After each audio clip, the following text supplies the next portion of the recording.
This is where we find out a lot about either squad. FURIA, their first test against the North American squad. And it's full 5 towards B here right off rip. You can always pivot, but they might not. Given what they see, it's only Zellsis here.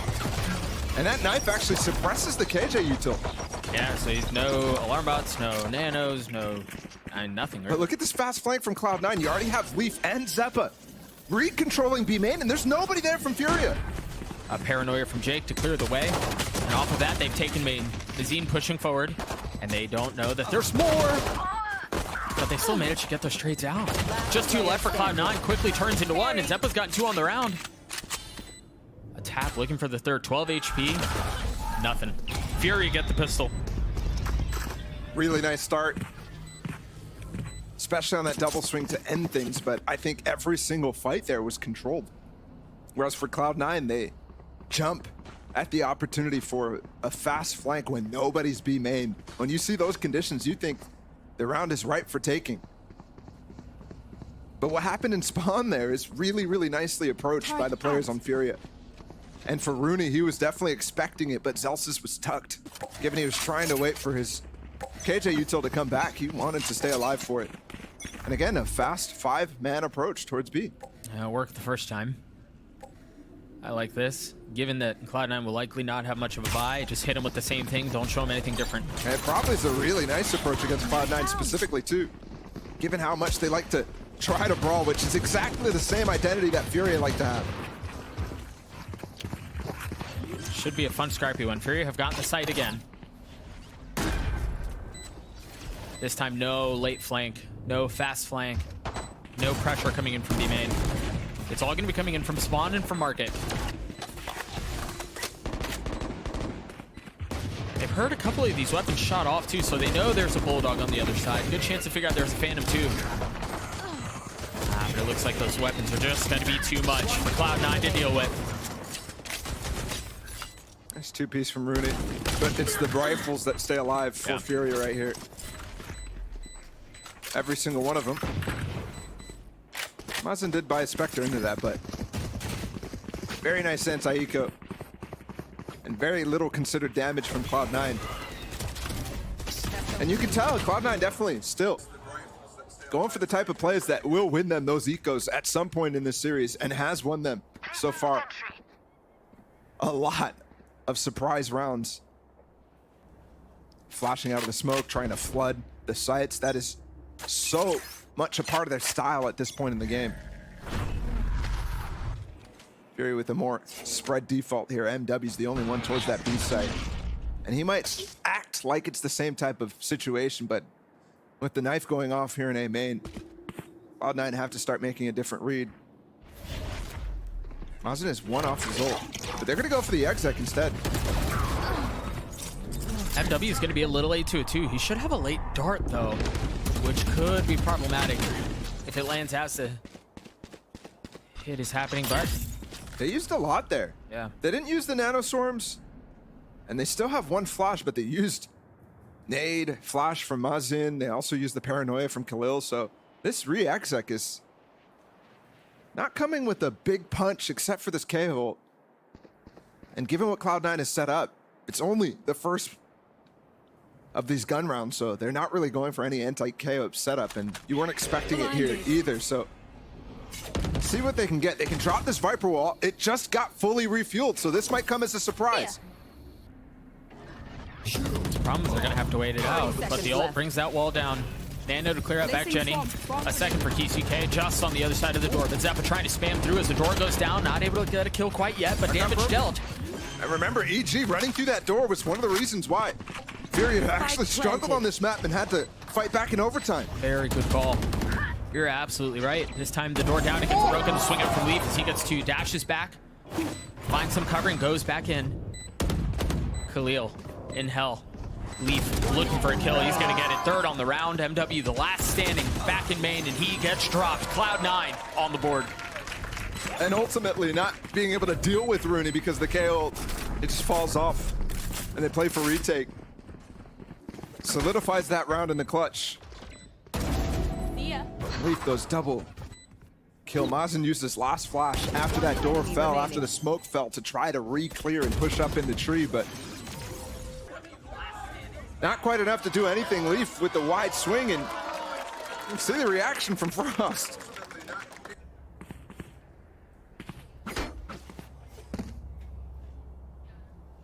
Here. Turret out.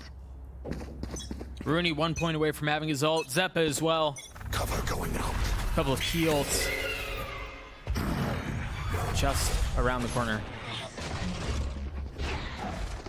I've cleared our main, but it could be right under. I think with that Trailblazer, you don't expect. Look at this challenge, though. Leaf and Zellsis. Destroyed.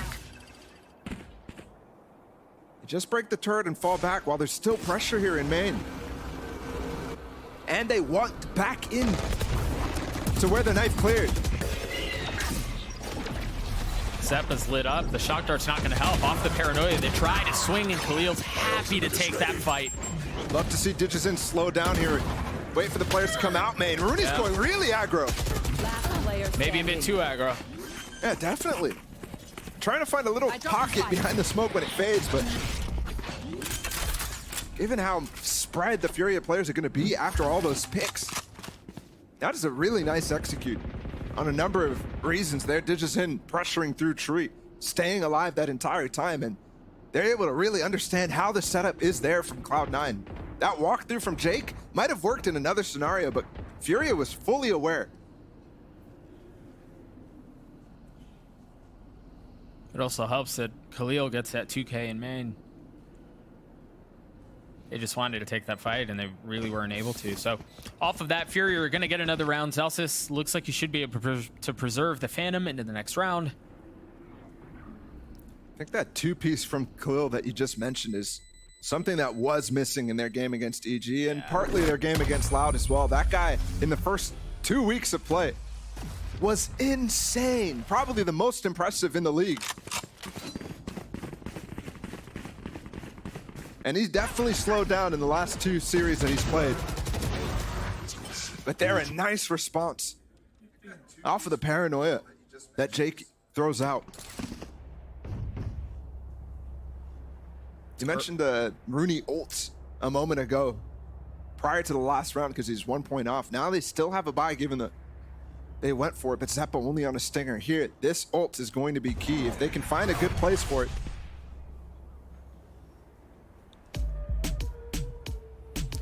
We'll see if they do. Cloud9 calling a timeout. MC also wanting to be very intentional about finding a good place for that ult that you were just referring to. They also have Xeppaa Seekers online that we mentioned in the previous round. So there are some tools here. Off of that, MC wanting to throw the brakes on it, make sure everything is executed as flawlessly as possible. I also think it looked like Cloud9 might have been postured to go for that very aggressive B main push that Leaf has been so good at. Yeah. That's part of the reason. I mean, they did it like 3 times against NRG. They did it in their prior series against Loud too. It's a really nice hit. Some other teams are picking it up, but I think this early in the game, you wonder if MCE saw that that was the approach and decided to hold off on that.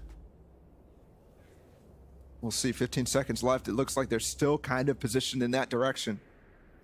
And we do have a Molly lineup here. So this is that strat to push Leaf fast into his smoke and pressure up against QCK. You have to see if Furia is prepared for this, if they will react into A.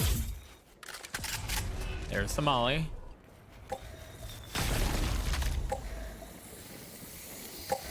This is actually way slower. It breaks the turret, and they're not going for the aggro push.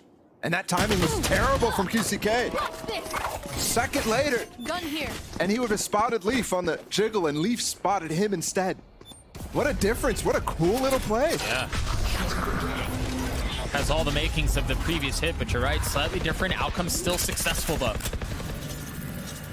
You mentioned too, off of seeing that aggression or off seeing that pressure from Cloud9, what would Furia do? They respond, they rotate A, they get the spike down.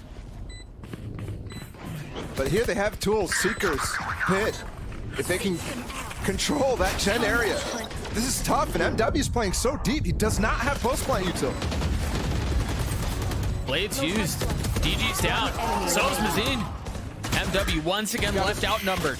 He's got his ult now, but he needs to fight. He needs to actually find some value first. He's so close, yeah. difficult spot to ult from. Even more difficult when you're fighting in a 1v3. It's too easy to push at that point. Yeah. I think that was kind of his plan. I was thinking he might be hoping to find a kill and then fall back while his team is still fighting, and maybe they can whittle it down to 1 or 2 players and he can put the distance enough between them where he can play for it. But instead, that flood is just too fast. And that's a reaction that I think is forced there from FURIA. And it's an error in that case, because losing QCK, you lose the map control. You don't actually understand what's going on because QCK didn't spot more than Leaf. Leaf just spammed him. Yeah. So now they'll need to consider what to do in that situation, because that turret is going to be under threat. He has not even moved it from that position. It's a deep orb thrown from runi. Oh, Runi might be dead. Yeah, he's in trouble. He can jump back onto the box, but Oh, he does. Well done. Well done to stay alive. Now Leaf has arrived. Xeppaa close by as well with the Trailblazer. They have a really nice defensive setup here. 4 of Cloud9's members are here. And 3 of them have already found value. MW, I feel like we've seen this story before. 1vx late in the round. With nothing but a prayer. and this will be the first round that FURIA have not planted. The spike is down all the way down lane too, so timing doesn't work out for MW either. He was the hero in that game against EG, 30 bomb in that last map. But other than Haven, he has not been as strong of a pillar for this team. It's been Khalil, it's been Mazin. And it's all tied up now. FURIA can actually be forced to eco. With some of the tools that they had in the last gone. They don't have that Hunter's Fury anymore. It's going to be a little while till Mazin cycles his null command, the most important on this attack side. And I also love how Cloud9, especially Zellsis, is flexing all that KJ util to be finding specific spots where FURIA likes to push on that B hit. Alarm bot on stairs. How passive you can play there if you're Zellsis. It's a comfortable spot. Turret's already cleared. Speaking of that utility. So it's just a nano initially. You have Runi close by. Who can call for the molly if it is the right time. And there's the second one being used as well. The alarm on hit as Zellsis gets one with it. The Phantom for the second. Leaf once again. Timing great. An aggressive swing out as they continue to funnel out and flood out of market. One enemy remaining. This anti-eco is so nice from Cloud9. It was decisive. It was fast. Look them in the eyes when you kill them. That molly that we pointed out on stairs actually was able to find value on the other side of the stairs. You saw him pop it right there. Did just an insta-dies. I think there was a molly paired with that too from Runi in that engagement. And remember what I just said about FURIA planting in every single round up to that point in the prior round. All of a sudden, 2 denials. And those are fast and tough hits to hold. Again, Zellsis is by himself in that instance, given the way that he's playing. He's super passive. His turret gets broken, and all of a sudden you have all the Cloud9 players there to receive. They rotated so quickly. And you wonder if perhaps that's what FURIA are talking through right now. Maybe throw a little pump fake or something, because it seems like Cloud9 have been very decisive. Once they get any info on an extremity of the map, they fully commit to shoring that up.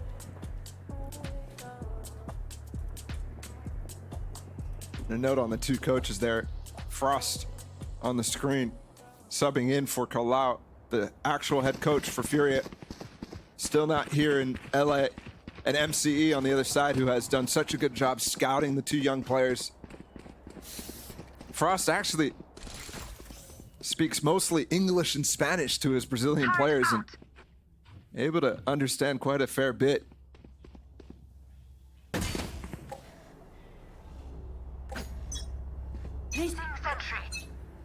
FURIA down run with a different look this time. Deep flash out from Xeppaa towards A main. It looks like they may try to go mid a little bit here. There's no alarm bot. There's nobody spotting deep mid. This could catch Cloud9, who has been going for extremity control quite a lot outside of those really passive setups. But look how Zellsis has swapped. He's got a kill setup. inside of tree here, and you've seen dgzin commit down this. The thing is, no spike here. So you don't expect it to be completely considered. I've seen them go for a tree push where he goes all the way up into spawn. See what they call. He just got his knife back up. I don't know that he's going to be able to spot Zellsis with it. Knife deployed. Never mind. Yeah, he is. One suppressed. And off of that, they should be able to move a little bit more freely, but pulling away back mid now. Blocking sight. Fast through the Viper wall too. There's nobody on the B site right now. Runi should try to get in and maybe get a molly down on market. Jake is inside B main. He can't do anything. He's darted out too. He's gonna die. Khalil was in such a good spot too Is ready. to find so much value there. Wow. Once they took mid, QCK dropped an alarm bot to make sure there was no push through. Zellsis walked into it. They left Khalil as a trap, and he gets 2 easy ones. Leaf on the flank. One enemy remaining. It's nothing. I gotta commend Khalil there. 30 HP and he TPs away. Given the chance, that Cloud9 consistently shows on the flanks. They're so fast on it. So he knows he's in trouble. They smelled blood and Leaf was right there, ready to receive. In this situation, after the 2 kill. 4-4, Cloud9. I mean, at this point, this is already starting to look like a very scary half. FURIA. Even though in some of these rounds, Cloud9 have looked perfect. The rounds that FURIA are winning are just in kind. And now QCK with his ult, Leaf with his op. He was a monster against NRG. I keep repeating that, but it was Leaf of old, and I think he's really finding comfort because of how often he's able to play this Jett now. Yeah, I think it's worth mentioning over and over. He's going to have an opportunity timing to is find terrible. value again. He's fast with it. Puts one right in between DG's eyes. Gonna go join up with Xeppaa, get the heal, see if they can find a fight in that time. This is occupying 2 players right now. FURIA need to be taking map control off of that engagement, even though they lost a player. Xeppaa, understanding that there was a moment of weakness there, has to use his Trailblazer to clear tree back out. Whew. Mazin was really close by, too. Yeah, and that actually, the info is gone. Yeah, I don't think they were expecting Mazin to be that far up. It was just MW. He's gonna look at Zellsis. He's gonna look at Zellsis. Wow. He's patient on the first, and Zellsis cleans him up for it. Still not in though. 40 seconds. should run. Look at MW. Yeah, he's still on this QCK, flank. he ulted in tree. Zellsis had no idea. 30 seconds Oh, left. and he's running away to play the ult now. They should be able to get. Where are they going? Player standing. Uh-oh. They're going into it. Enemy remaining. What is this round? Spike down. Oh Defenders my gosh, the Hunter's Fury is 30 HP. What is this idea? I don't know.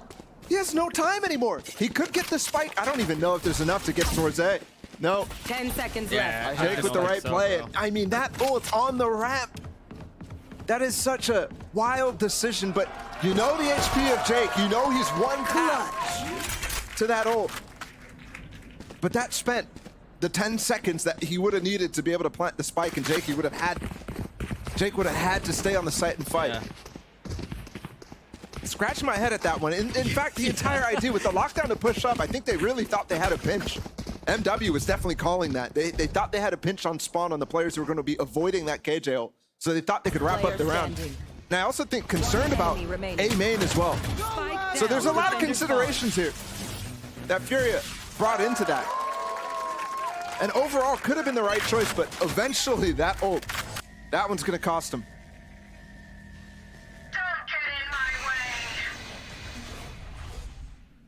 Hearing the knife coming through, gets a pit down early.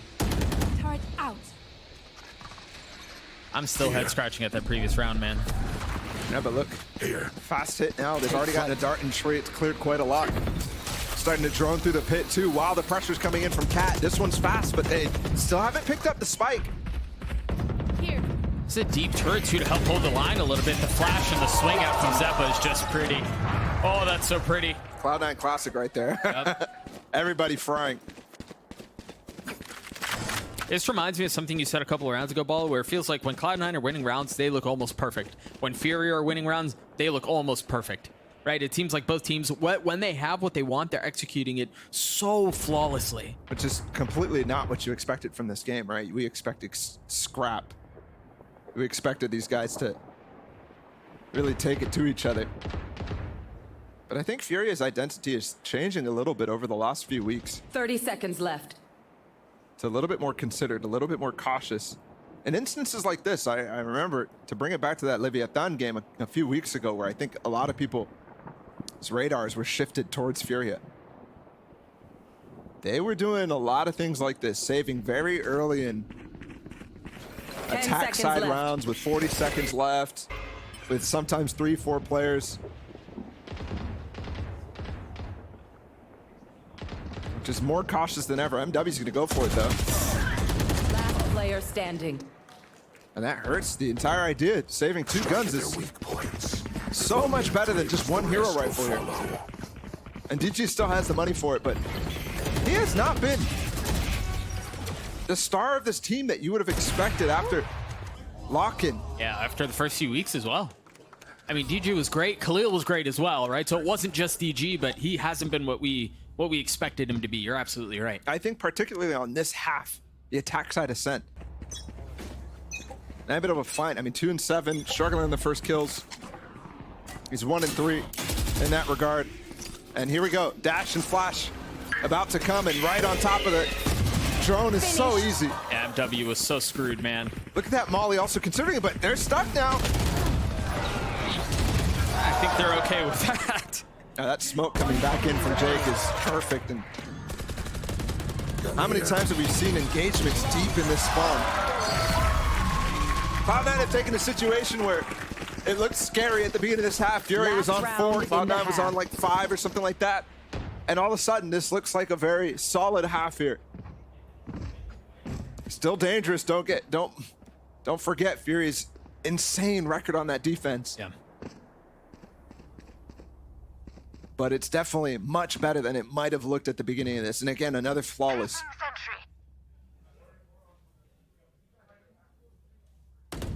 3 rounds in a row for Cloud9. Furia with an opportunity to try to get themselves to 5. Ult from Mazin. And the Killjoy setup is towards A right now. They're not playing super anti-KO here. I think Runi just wants to pop a molly before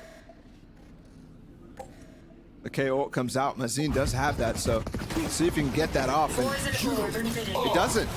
So close. You can see the setup there once again. We've seen him make that mistake before. Jake backside, only able to get 1. Xeppaa close by. The rest of Cloud9 just around the corner. Waiting to pounce, waiting to strike. Spike planted now, Seekers to pave the way. They've got deep flash as well. As Leaf tries to get up top, find some high ground. Nothing found yet. Op in hand. Angles close, head spotted, and shot delivered. Fall to that though, yes, spammed on Zellsis. Mazin is playing so much further back. Finally cleared out. Oh no. Tragic way to go. Is there a knife? Yeah. Brutal. What a way to end the half, Cloud9.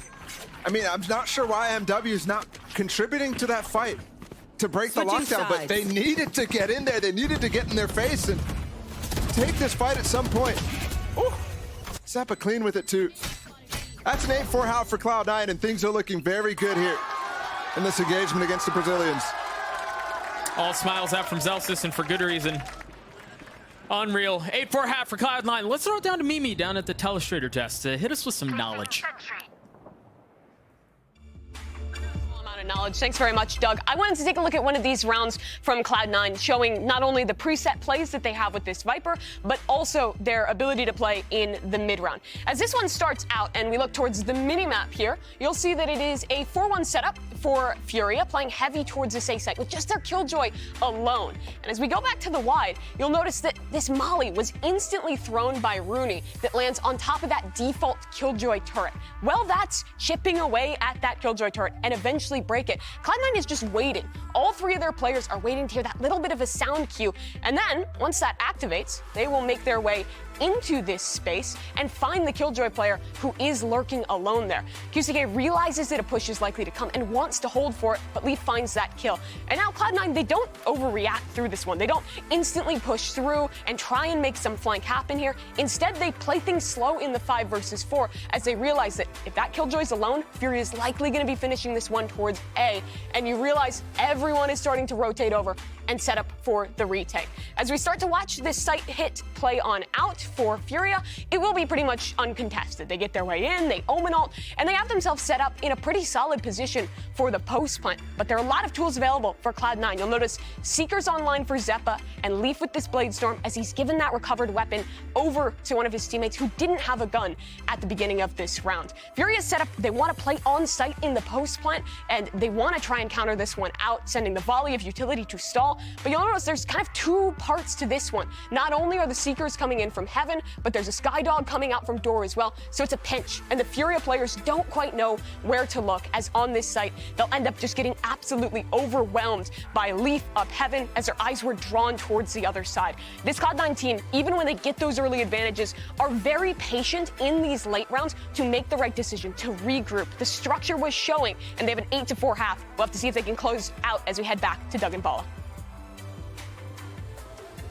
Thank you so much, Mimi. Yeah, if you're Furia, eyes rise to turn tides. You find yourself down 4 rounds at halftime in this opening best of 3, but statistically, this should be their better side. This is where DG historically pops off. They've had a number of incredible comebacks already on Ascent. It's not something that's uncommon in this day and age, but let's see what they show us on the pistol round, because it needs to start here. Looking like a very aggressive walk down mid, maybe a flash for DG. No, they're just looking up top. And this Viper wall that Cloud9 is throwing is definitely different from what you'll maybe face in scrims. Usually you have that orb covering this spot. Toxin screen down. This wall also covers the cat, so runi now flank. And everybody else hitting that A site. There's Cloud. Oh no, the dart, that was so unlucky. Should have been able to consider that last pulse, but look at Leaf, look at Leaf. They passed right by each other, and they have no idea. Oh dear. Almost makes a mess out of it. There's another one just on the other side of the smoke! How have Cloud9 gotten away with this much value? How is Leaf still alive? Dashing forward now, staying away, preserving his life. I mean, Furia are lost. They don't know where they went. I mean, they've flipped sides. enemy remaining. On opposite sides of one another. Now MW, a tail's hold his time. 1vx late in the round. Dead. Pistol, Cloud9. What a play from Leaf. I mean, ducking right under the door, into the smoke. And then QCK, I think, was reloading in that smoke after breaking the door on his own, and that's why he actually is not able to jump out of the smoke and deal with Leaf, who had swung on his teammate. You would have expected him to be right back into that. Yeah. It's either reloading his weapon, so he actually didn't have a chance to fight, or miscomms. And we've seen quite a few moments where it could have been miscomms here from Furia. It doesn't look as perfect, as clean. Toxins going up. Yeah, they dropped that same wall again on the attacking side. And there was, I mean, Runi got spotted, ultimately. His timing wasn't great in the previous round, but there is a little pocket. Yeah, fridge. Yeah, for him to play around. We'll see if it kind of keep that in the back of your mind. We'll see if that comes into play later. Spam through the smoke on a Khalil. QCK, a lot of damage done to him too, and they've stuck Leaf in this pocket. Tunneling. Some of these players, they hear the runaway and they don't consider all the facets. Shadows traveling. It really does just look too easy for Cloud9 sometimes, man. Nailed them. And this one should be a little bit easier given the pistols for Furia. But they have such a good hold. Oh dear. But at least he considered it. At least he checked it. He was like, it's one of those things where you're like actually full clearing it, but you don't believe that there could be somebody there. Yeah. You're just doing it because it's built into you, and you so should. You turn away. Yeah. It's like, wait, really? Double take. Turret out. Another round for Cloud9. Furia now with guns. Light armor on 2. Ult's really nowhere close either. No, neither side. Just Leaf. His knives are insane so far in LA. A land demon he is. One suppressed. Cloud9 though, with the opportunity to, if they close out this map in a clean fashion, that would be unreal. For FURIA, who's been good on this map, I mean, they haven't dropped it Toxins so far. going up.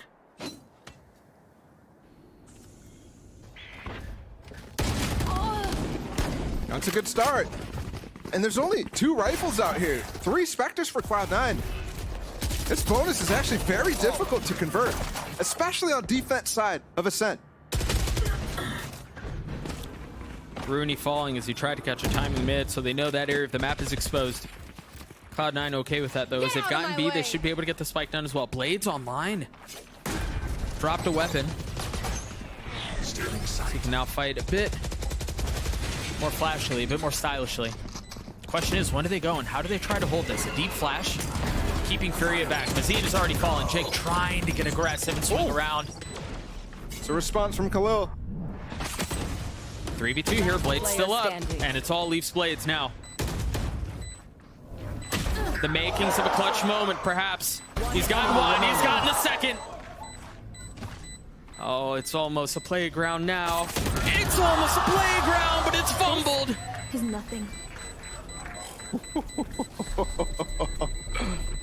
That was close. That was, like you said, the makings of an insane clutch. And FURIA hold on for one of the most important rounds that they had to win to bring this, or at least keep this comeback possible. If they lost that anti-bonus, they would have wiped all the gains that they made by having such a decent first half on attack. They're no strangers to defensive side comebacks though. Lost a 9-3 against Leviathan. Lost 7-5 on the first half against EG. Won both of those games.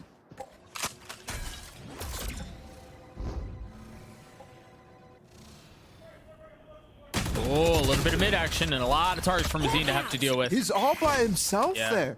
Poison orb. Very emitted. aggressive, no one there to help him trade, no utility to set him up. That's the IGL too. That's uncharacteristic Destroyed. for someone in that position to be peeking first on defense when you have a player like dgzin to take the peaks for you. No, he's not on point right now, but your tools are so crucial to the retake. That judge not going to find any value. Spike drop. Still 2 members on the site though. Yep, and they had no idea. MW with 2 big ones. There's still one backside as well. Spike out of reach. Zellsis has fallen. But Jake's on the trade and Xeppaa has shown up. This is quickly a 2v2 here. One enemy remaining. Blocking sight. I don't understand. I thought he was going to smoke that off. 30 seconds left. But instead, Xeppaa going forward. He had the shot at the 1v1. But DG trades it out. Seems like he's starting to heat up a bit as well. Yeah, both him and MW. Yeah. If they can start to bring this back in, DG specifically, I keep referring to this guy as the emotional leader for the team. In order for the emotional leader to put all his energy into keeping his team in the game, he has to still be on point. He can't focus on his own individual performance, which sometimes definitely hurts when you're a player of such importance. Jake missing the timing on that kill that he could have got on dgzin. Might have just ended that round. And one thing too, good setup for FURIA with the judge close. You don't expect more to be in the site. Oh, that's not great. That's not great at all. Spike down. There it is. We wanted him to warm up. Enemy remaining. 4 on the round. And this game has gotten back into easy comeback territory for FURIA. Yeah, absolutely.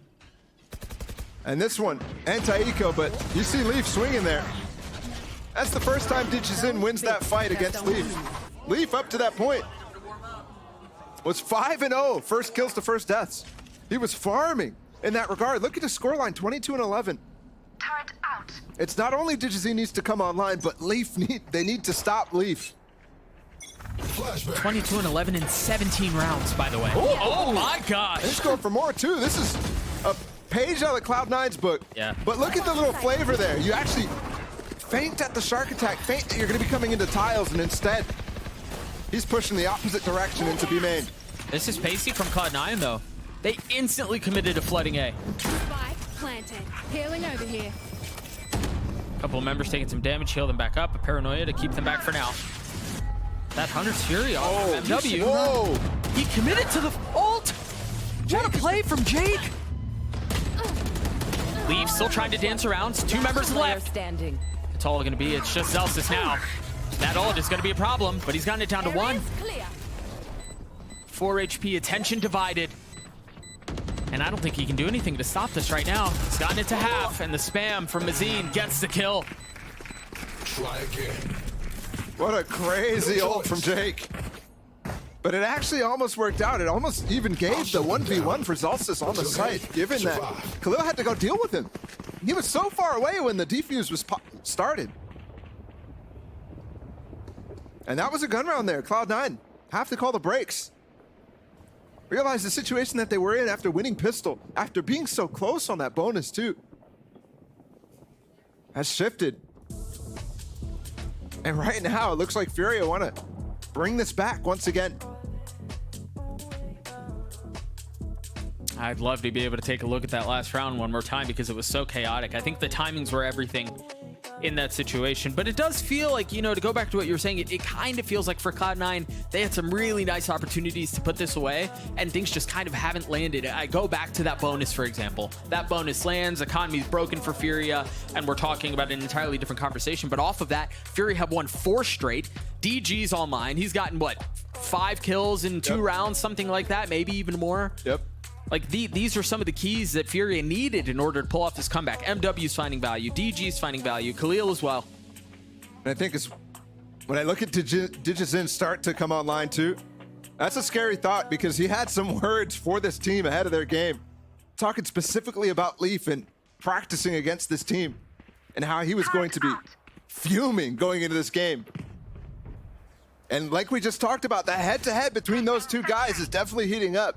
dgzin has not been a factor against Leaf so far. It feels like Leaf was the one fuming, but all of a sudden that might have just shifted. That's 2 rounds where dgzin goes crazy aggressive. One suppressed. One with the 4K, and then one where the early kill in the gun round is so important.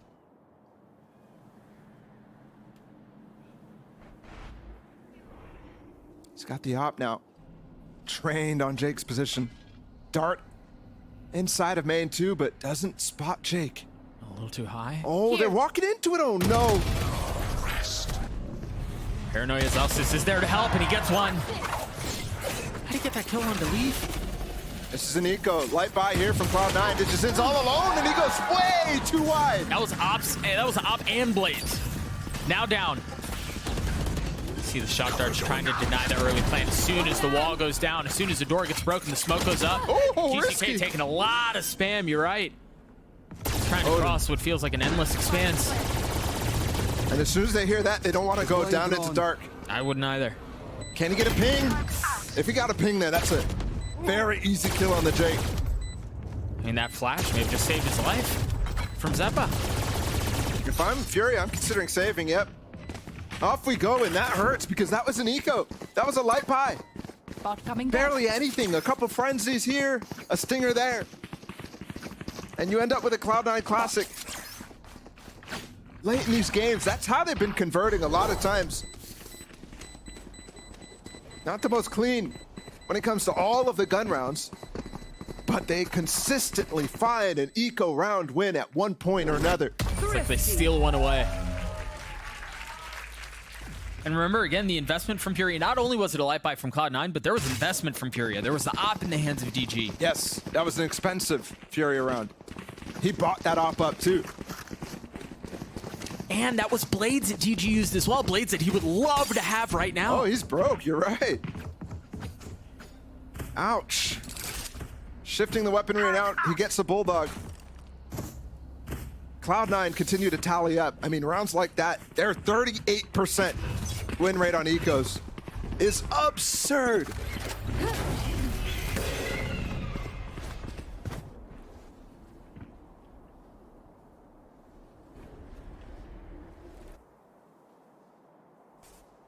quiet from Cloud9 in the opening of this round. A second flash to see if there's any aggression coming in from A main, or picked up for Xeppaa. Now 1 point from Seekers. I got the spike. You can see the setup. They give them the spike. They want to have that tool available. That also requires them getting the spike down and getting site control. And there are 4 members of FURIA close by. Blinded. Good insta counter, you're right. That nade comes in. Is there a follow-up? No, not when the suppress comes in. 50 seconds though, Cloud9 still room to pivot. And we've seen Leaf get put into this wide position, but they're droning him out. It actually gets, it's too far away, so it doesn't have the length for it. First time we really see them explore this way. The alarm bot is going to get cleared out. And now just doubt and questions for FURIA. Confused, they muse what's before them and try to figure out what the next play is. Leaf getting the opener on Mazin is a problem.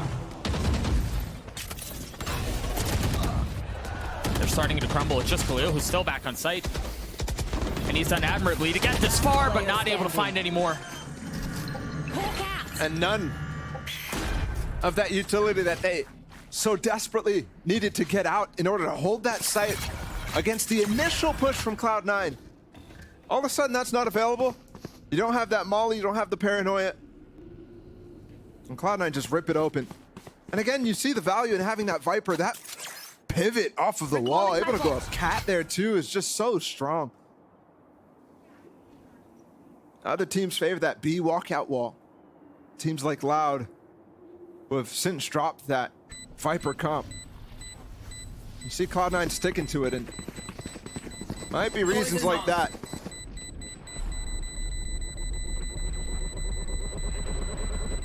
Out of that timeout, MC talked to his team, and all of a sudden, Cloud9 back up.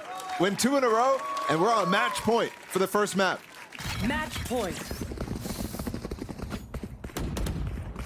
Can't help but wonder what it was that MC said in that timeout, and now Frost is going to have an opportunity to say something similar. Try to turn tides again. Because you're right, there had been 4 in a row for FURIA. It looked like the comeback was fully online. It looked like it was going to be over, and FURIA were going to take full control, but that timeout just threw the brakes on everything. Yeah. This one not only is getting the minds right, but you have to get the strats right. Have to find out what the key is to Cloud9, because they've shown quite a number of different looks too, and they have so many opportunities to pivot. So obviously you have an aggressive round in your pocket, but for 4 in a row, you're gonna need to be able to mix that in. I think one thing for sure though, they cannot withstand that full hit from Cloud9 on either side. It's been super strong, especially that A side. You cannot allow them to get up into A main and execute with full utility, because what you have is just going to be able to get rotated around and mid-rounded against. Lots of pings on B site. Lots of presence that way as well. Turret out. They have the Seekers, they have the Pit. Placing swarm grenade. All 5. Placing swarm Fast grenade. round out of Cloud9 might be exactly the opposite of what FURIA was considering. dgzin's here, only a sheriff. Oh, the flash, but Flash, no damage done. The flash, the dart, DG up front with the sheriff. Good shock.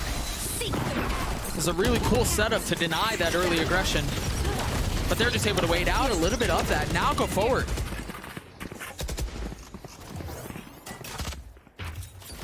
Leaf with blades. Has a stinger too. I mean, these moments are always Oh, he just got intense. spammed. Yeah, literally just a wall dividing a couple of members. Rifle Spike down, it's only down, dg with the sheriff. And he's the only one on site. The rest of the members too far away to help. Too far away to provide cover. Now you're going to have to navigate the pit as well. And the 2 rifles were completely opposite side. MW had one too, but economically they were hurting. Economically, this round already was in the bin. And with that should fall the map. And we have to say too, teams have struggled to find ways to find this value from the Viper's Pit on attack, but this one is so good until that. Well, Player standing. Pit's now down. Just as the pick goes down, Cloud9 close out the round, 13-8 against FURIA to take Ascent. Very nice start on a map that FURIA felt very strong on. And I keep thinking back to that first half and how Cloud9 was just so clean in the rounds that they were winning on defense. A solid half, and then the continuation on attack was just insane. To be able to do that against one of the best defense side teams on Ascent in FURIA is ridiculous. This team stocks just continue to rise. And you know, you always got I feel like some people have been waiting for the moment that they slow down, right? Okay, when is the honeymoon over? When do the young bucks show cracks in their armor? When do things start to fall apart? But I mean, they've done it against the best. They've done it against North America. They put up hell of a fight against Loud. Now they're doing it against FURIA. I mean, who can stop these guys?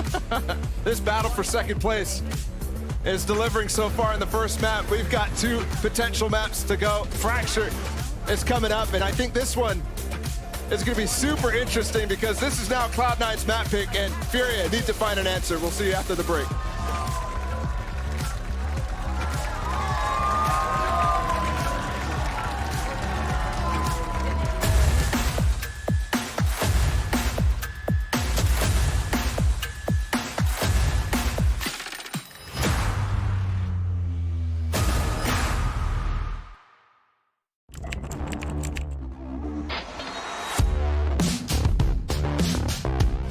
What is this from EA?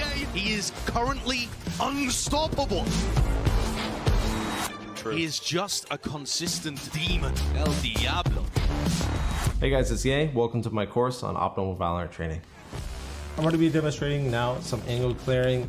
I'll slowly come around the corner as well, making sure no one's on these off angles.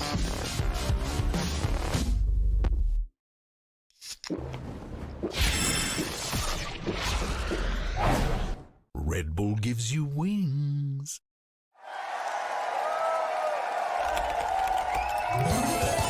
Red Bull gives you wings.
And with that, Cloud9 managed to pick up a win, and they do so in a fashion that honestly looked just calm, steady, prepared.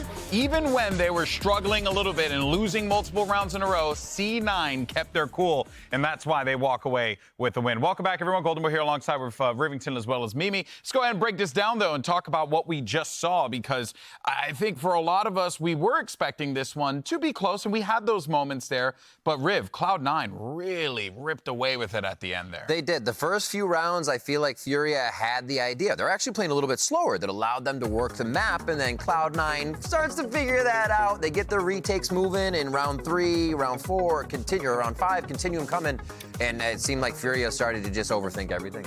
Yeah, anytime there was an issue for Cloud9, FURIA started to pull some rounds. MC would take a timeout, and out of both of those, they came up with a new idea and won things out. In the second half, I think we got a great example of what this Viper provides. They don't play it the same way as Loud. They're so often defaulting that wall instead over towards A, timing when they're dropping it to take fights, or as we saw to end out the game as well, kind of innovating, coming up with some cool Viper's pits that really help them close out those posts. This comp was something that they newly innovated earlier in Super Week to bring out, and I think it just looks so incredibly good, proving that Cloud9 doesn't just have good players, but can also be a team that is leading in coming up with innovation. And I like the mention of the timeouts because it seemed like both teams were winning right after the timeouts. Yes. We expect that a little bit from FURIA, but C9's timeouts just hit a little bit harder. Well, and I think also it boils down to the fact, and we do have some footage of this, was really just a few of the times, right, Riv, that it felt as if FURIA were just overthinking what they wanted to do, and it resulted in them holding L's in these rounds early on. Bala made a great point about this, is that FURIA still had ground to cover and realize where Cloud9 was, but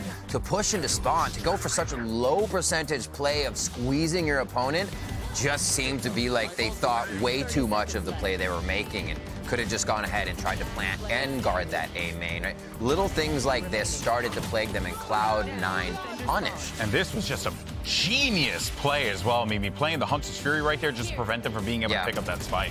I mean, they were trying to, but yeah, it definitely overcooked in that one. There was also some moments where it just looked like they were kind of overheating. In this one, they went for a re-clear of A main, but aren't aware of how close a Cloud9 player could be, and they lose 2 people. That was another round out of a timeout where, on a half buy, Cloud9 managed to win and get the momentum to inevitably close out that map. FURIA, it's a lot of the same issues as last time they played Ascent versus EG, where in the mid-round, people are walking up, taking solo fights. I think of Mazin on Catwalk, the round where he just peeked out dry and died. It looks so unstructured compared to the FURIA that we knew from the first few weeks. And it's little things. Just to quickly touch on that last play, we saw the dart was just out of range from scanning. But that's got to be a dart you fire all the time into A main, so it's not something you can miss. Those little things tore the round apart for FURIA, and you cannot have missed utility like that. And just really a credit to C9 for once a mistake was made, they dogpiled on it. All like day. what we saw with that Hunter's Fury there, right? Play it out. Oh, cool, I'm going to try and run away. Nope. And one of the reasons why they had, the ability to play off of these mistakes was because, surprise, surprise, it's Leaf. Oh my gosh. Yet again, Mimi, this guy continues to be unreal. He's just so good. We've heard in multiple interviews from MCE, from the other players of this team, that like, Leaf wants to play other roles. This guy wants to prove his flexibility, but they're like, okay, we have to keep leaning into these comps where Leaf plays Jet, because the value he provides on this agent is unparalleled. He's continuing to prove that he's one of the absolute best individuals in America. I love the fact that there's sometimes Leaf even surprises himself in plays. Like when we saw him Pearl, he went up in the air over the Viper wall, and he's just falling through the air, whipping out the knives, grabbing headshots, and you see him then in the react. He's like yeah, well, it's spectacular. It kind of, when you look at the compare and contrast as well, unfortunately, you got to talk about dgzin here, because dgzin, a player who we've sung his praises so many times, Riv, but this time around, not only did Leaf have his number and the entire team's number, but dgzin just could not seem to get into that flow. And I feel like part of it is because, while he is the forefront of a lot of these plays, he's almost sometimes thrown in his fodder. It's like, it's okay for you to go down, figure out stuff for us. We hope the play goes well. And I feel like, again, that low percentage play is something that FURIA rolls quite a bit of the time, just trying to use that one person to go up the gut of their opponent's defense. And not to be a stats Steven, but now this is the second game where we've seen dgzin on attack side of Ascent just have a really, really bad performance. It was, I think, 1-11 last time, something like that. And here he had like 3 kills at the half. He's been struggling to find value on the attack side of this map. And normally for most teams, in your default, you're looking to set your Jett player up in the mid round to get you those advantages. We see Cloud9 do it so well. Sure, Leaf's a great player, but dgzin is too. And I think the difference is in the way the team sets them up and supports them. Yeah, I couldn't agree more. And that actually leads us right into our aim lab shoot around as we can continue to put a spotlight on this FURIA team as well as dgzin, as he will be the focus for us here for the aim lab shoot around. But yeah, to that point, right? Like, you really know that this team has the tools, they have the capability, but then when you see it in the server, it doesn't feel cohesive at times. So I'm wondering what's happening here. I'm wondering if it's more of a mental thing, if it's the grueling season, because I'm noticing that as we get to the midpoint here, Riv, there seems to be a shift in a lot of teams and how they're performing and also just how they're portraying themselves on that stage. I feel like it's hard to feel out for the teams because I bet for them, their strats are running, their protocols are going. Think of when you're playing Valorant and your shots feel on, but nothing's hitting. Yeah. Right? What do you fix? What do you change? What do you look at? You're like, it feels right. But it's not. They're missing the little things, like we saw the util, the situations that make a team play look like a 1v1v1v1. It's got to be cleaned up in those smaller things for FURIA because they can play as a team. They just have to link up together as a team. Ever since this Loud loss, we have not seen FURIA regaining the form that we had come to expect from them. When we were talking about them being a top 2 team in this league, they're still 3-1 in the standings. They're still in a good position, but they need to recover. And honestly, it needs to start in map 2. Yeah, that's right. We're going to Fracture, as you guys saw there. C9 up 1 in this series, a battle for second place as we start the Agent Select. We'll get QCK there right on the Killjoy. Oh, what is it? Should be the Neon. What is it? The Neon. That's what And they I think we get the easy ones coming out of Cloud9. I love the boomer still. Yes. My favorite agent. Every day, please.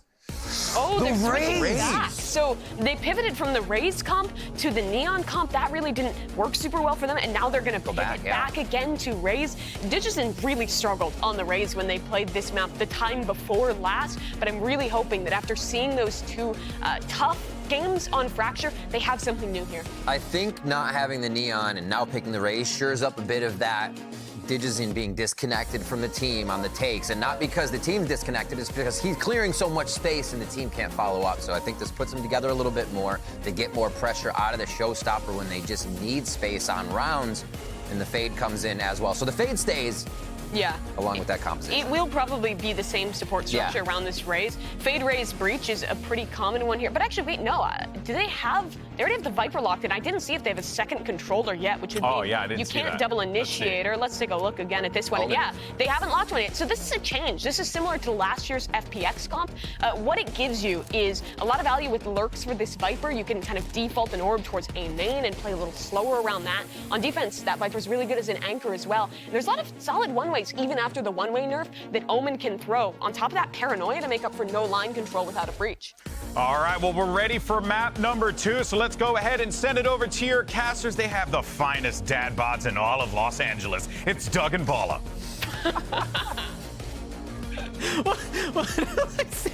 I considered like posing, and I was like, wait a second. I don't want to show off the dad bod. That might go too crazy on the internet. Fracture on the cards, this guy's done. And Mimi is talking about a lot of the changes that's coming in for FURIA, swapping dgzin over towards the Raze and also adopting the old little FPX and now Na'Vi comp, which is, I like it. I like this. The Omen on this map a lot allows for, like she said, the line control. And I think Cloud9 will have to be very prepared against something like this. And in the past, they've kind of steamrolled through some of the very standard stuff that teams have been playing for quite some time. So throwing a little curveball is nice. A little flavor here for FURIA on Cloud9's map pick. Oh gosh, how's that for flavor? Aggressive out from Cloud9. Maybe more than they bargained for. These frenzies are hurting. That was a ghost from Xeppaa too, so I'm surprised he went so high on that one. First round on the Raze, and dgzin getting aggressive too. That's 2. He is now continuing the hunt. Spike planted. MW was with him, so happy to continue forward. Jake is weak. One enemy Jake is remaining. dead. Recalling my bot. And you can see already the stark difference in this approach. The Des was talking about MCE and how they were trying to get Leaf onto the Jet more consistently. This is a map where they can't get that. This is a map where Leaf has to swap over to the Sky. Even though he's quite good at Raze, I think both Xeppaa and Zellsis If you need have help been figuring considerably out how, stronger in a lot of moments, or at least more consistent on that role.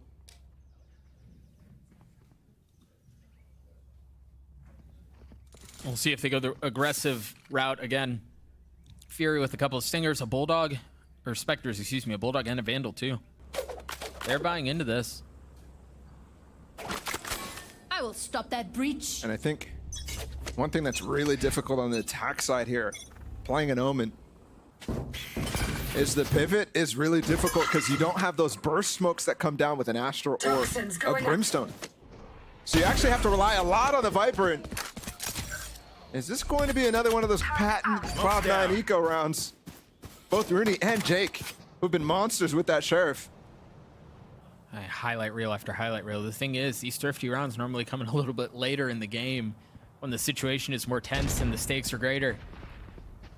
We'll see if they can steal away an early one here. That's really far away. Terminate. That gun doesn't hurt that bad from that far. Dead. And it's QCK all by himself pushing up through drop. They don't have anything on the spawn. They don't have a smoke. Jake's gonna show up real late and he's gonna come in through drop. Spike's still not planted. Finally now going down. It's important there for Furia to show that they can go towards this A side while losing Khalil here. And not having smokes to cover both top rope and spawn. Player standing. Because in that instance, you can tell, I mean, how difficult it was to deal with some of these players. They're happy to do it on the anti-eco. But if you're not happy to do that at any point in this game, then all of a sudden, if you lose Khalil early, you know what's going to happen. They have to hit towards that Viper wall. Yeah. You become so much more readable, so much more one-dimensional. You're right. I thought Jake was going to get a timing on that onto Mazin as well, given that the turret had been cleared, but just well done by Mazin, understanding where weak parts are. And that's going to get Fury up to 2. Split approach from Furia. All over the map, too. I like this TP from Khalil avoiding the stun. And then he actually has to paranoia to re-clear tree, and that's as Mazin comes in, too. But QCK's holding A main. And then dgzin. And MW walking up drop. They have a lot of map control right now. Khalil already cleared onto underpass. See if they can find a pick. That's what they're looking for right now. They're drawing out some utility B as well. The flash from Leaf, and I think it was all off of the orb that Mazin left on B, so trying to keep him tethered a little bit. But the hit is going to end up A, and they've seen enough now that Cloud9 want to rotate over. MW trying to work his way out from drop with a little bit of help from his friends. We'll catch them. C's could be good. Mazin getting the spike down. And they've left Khalil to deal with a cheeky little flank from Jake. He's gonna get a win. Oh my gosh. And that's a gun for him now too, so everybody has a gun. That's certainly not how you want that to go. Double's dead. A 1-for-1 in Halls. Quickly turns back in favor of Cloud9. MW trying to hold the line from down low. The second, the third. Remaining. That Bulldog's just too good. Satchel out. Zeppaa in this 1v2 though. And oh, he was weak. I thought the Satchel was gonna kill him. Out of charges. A bonus conversion from Furia. Haven't seen one of those in the series so far.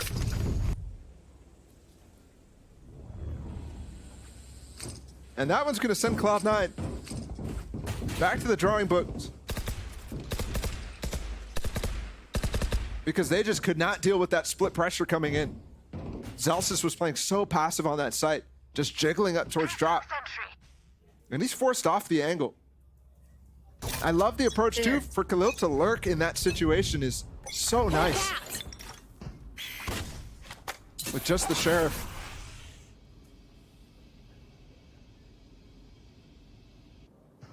That Viper Orb is actually really, really far back. They don't gain that much. Other than being able to walk up behind it for QCK and get up on top of that box, but that's an easy flash kill. in most cases for Cloud9. Meanwhile, pressuring on the other side here towards B instead. Finding Zellsis' sight again. Placing sentry. Toxins going up. Khalil playing the northern side, waiting to see if there's going to be a late flank. Remember, he found value on Jake's rotation last time. Meanwhile, the rest of the hit starts on B, and Cloud9 are getting away with this one. They've got 3 with stingers already. Mazin trying to equalize. That was vintage Xeppaa. That's what that was. But Khalil trying to trade it right back. Players up in tower. Yeah, he's a bit surrounded here. Doesn't have the spike either. One enemy remaining. He's getting a lot of 1v1s though. Giving him opportunities to win this one out. Did he hear him? Yes, he did. You see, that's why he calls the reload out, and you can run his way over towards A. He's trying to get there quick. No gun picked up for Jake. Just to share. He's ahead though. We've seen this before. Left. 9 seconds. It wasn't Jake, it was Runi. But can he replicate the magic? Oh my gosh. Oh yes, he can. You called it, Balla. Just ahead of it. Thrifty. Then how does he find that timing? I think Khalil's trying to be a little quiet with the TPs there and obscure what he was doing, actually. But Jake makes the right call. Those two guys combined in these eco rounds are so dangerous. It's just crazy. And Xeppaa as well, getting the pinch on. As Mazin stuck. Another thrifty for Cloud9. That's 2 in this series. It didn't come on that exact first one, but right after the bonuses, negating a lot of what Furia was about to gain. A reminder about the win rate, 38% for Cloud9. The league average is 14% on ecos. 14%. It's almost triple. That's actually insane.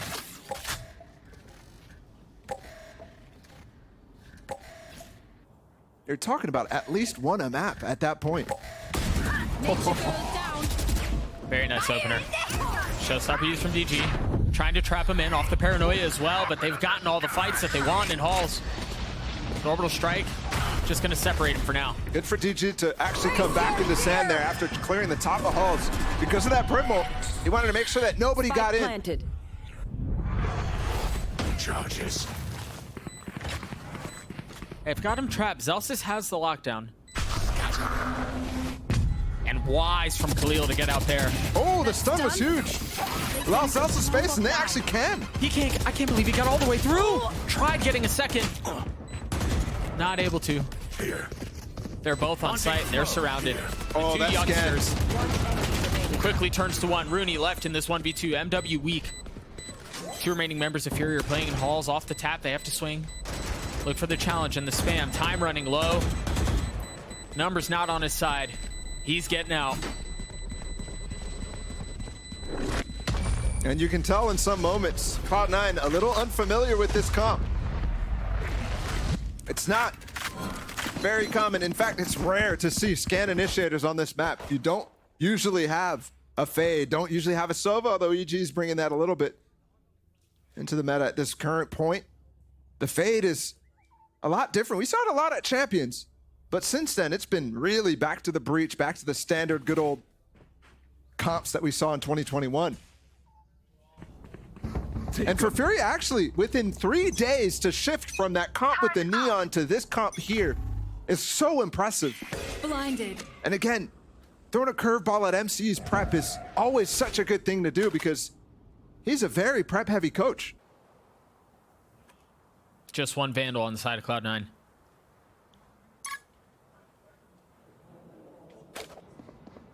Yeah, that was close. What? That just feels criminal, bro. Hello? That just shouldn't happen. Just open the door in his face. And MW must have been looking away. Out of the space. His mind was definitely elsewhere. Turrets destroyed. Still room to pivot through this Viper Wall. QCK might make a play. And that's not the right one. Nope. Maybe Khalil can find some success. They still just have one rifle in the hands of Rooney. Yeah, he's in the perfect spot. I mean, he's going to have the exact same run around that. Oh, wait. Looks like Mazin was considering mauling his position, but chooses not to. And now he's getting spammed. Can he hold on for his teammate Khalil here to come from drop? And I think additionally, too, Rooney wanting to hold that and not get ahead of his rotation. Oh, wow. And now they're all here. Last player standing. Khalil's down. And he invested the pit? I mean... Oh, lockdown clears him out. Yeah. Well done by Cloud9. It's funny there because Cloud9 in the advantage. With the kills that they've gotten so far, yes, the weaponry was a little worse. That's another thrifty. But for them, they're saying, okay, let's secure this round. Let's put the lockdown in. Tech still working? Double check And just it, please. secure it completely. Meanwhile, FURIA is trying to hold off on playing this. On playing their ults.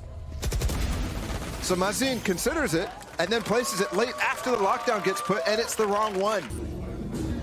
Doesn't even properly cover it all.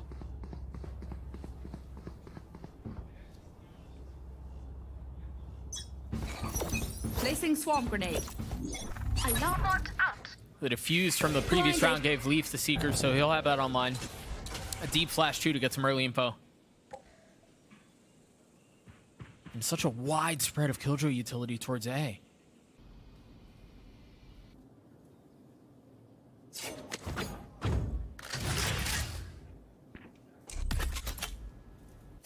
That's a second flash out from Leaf. This one towards B. He got up really far. You should and run. he is by himself. Oh, that nade went a little deeper. And he's still taking the space. Lockdown down under. Have to get way far back. Furia's gonna be able to take this site. Already past that molly. It's honestly wasted, and he gets detained too. Flank also coming from Mazin. Who's been there the whole time. Remember, it was off that deeper nade. He's able to stay alive, so you've got to be aware of that. You've got to be worried about that. Meanwhile, the rest of the fight ensues on the site. The Seekers, the Rolling Thunder, they're trying to bully him out of the way. And you're right, they haven't gotten the plant up, but Mazin's flank could be everything. The timing is gorgeous, Only but one it's kill. just one kill. Oh! DG finding much more value. That's through the smoke? One enemy remaining. That's another one through the smoke. They've opened this up completely. I mean, Cloud9 didn't really have many tools to use there. That lockdown forced them all the way back. Surprised you didn't see them be a little bit more proactive about trying to deny that lockdown in underpass. Given that they didn't have the Brimble in the hands of Jake. What? Okay. I mean, Zellsis and Xeppaa trying to find some space to actually take a fight together, and they just get ripped to shreds. Timeout called from Cloud9. First one of the half for them. As FURIA put up another one. Cloud9 have won 2 rounds. They've both been thrifties. They haven't been able to convert on much else.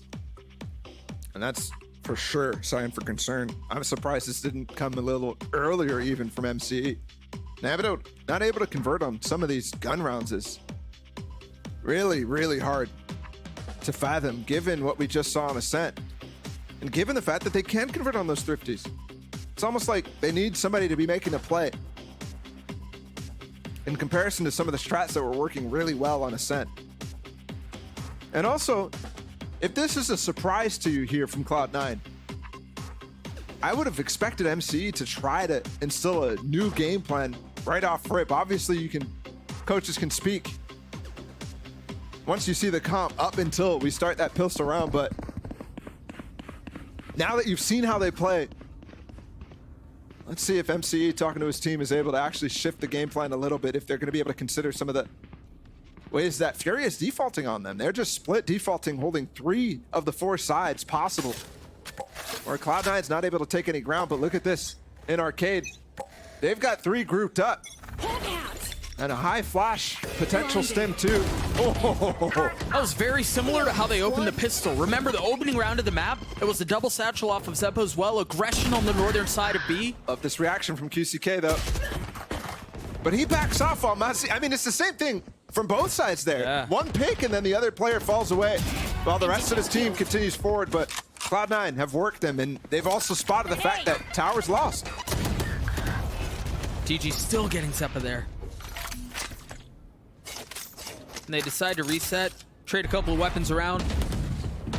Jake with only 20 HP, stuck with the Sheriff. Not planning yet. They want to wait for the smokes. Player standing. Nice timing it from Zellsis. And that was a great flash from Runi too, to set him up. Khalil does have the spike. And he has a smoke. So he'll get that far. Is there any utility that they can use? No, just a nano from Zellsis. But that's all. Khalil repositioning, and through all of that, Zellsis, who was last seen on the southern side, is now taking a different approach out from Arcade, and this is taking too long! It's just in time. There's also a second later, and you actually might have seen Khalil consider the fact that he could have walked around the tower. That actually, Cloud9 have been relying a little bit on light armor. Still able to buy up in this round. Given the fact that they lost almost everybody, that's slightly surprising to me. But with the ecos that they've been amassing, you get this extra little round here and there. Yeah. And the more they can rip into Furia's lead right now.